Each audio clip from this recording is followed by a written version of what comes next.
Hi guys, I'm Monica. I'm a reporter on the Puyallup Post, and today we're reviewing fall TV shows. So the first one I'm going to do is The Red Band Society. It's a new show on NBC, and it focuses on the lives of 5 different teenagers who are living in a hospital due to different medical conditions. There's Kara. She has a bad heart, and she has fainting spells. She's also really selfish and kind of a brat. Then there's Emma. She's the smart kid of the group. She's anorexic, and her anorexia has gotten so bad that she's not allowed to have any of her meals outside of the hospital.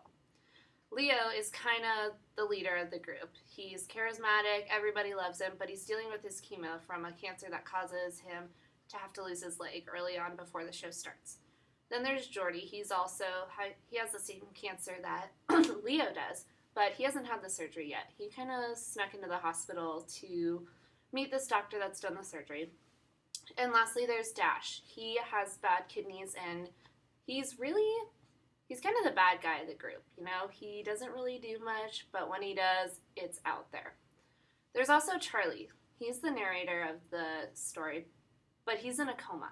He's 9 years old. He lives in the same room as Kara because she just got admitted, and he narrates their entire lives and everything that goes on within the coma. So it's really cool, and it's a really interesting, unique take on how these kids are living in the hospital and what goes on there. The narrative of this story is really unique. Like I said, it's Charlie. He's a 9-year-old kid and he's in a coma. You get a little bit of his backstory from the pilot. His dad apparently was the cause of his accident and why he's in a coma. But he has a really unique view on everything that happens because of his age and his relationship to all the kids. But they're also all very aware that this is Charlie and he's part of their group.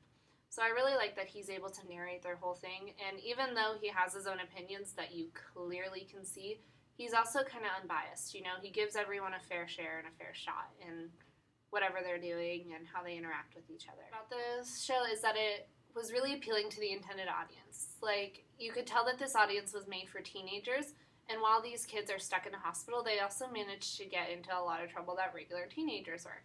Their matron or mother of all the teens is Nurse Jackson. She is sassy, sarcastic, and in charge. And sometimes they're able to get around her, but you know that she's in charge. So I really like that it's able to relate these teenagers to teenagers all around the world, and whoever's watching this can totally see, like, these kids, while they're stuck in a hospital, they're just kids. They're just that.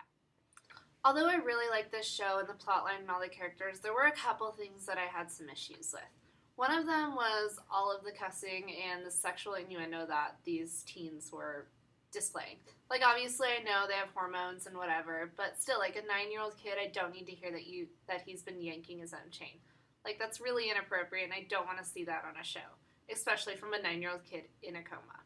All in all, I really liked this show. Although it was, like, really fun and witty and sarcastic, it also dealt with some serious issues that teens around the world today still deal with. You know, it was fresh and intense, but it was also still sarcastic and had a unique flair to it.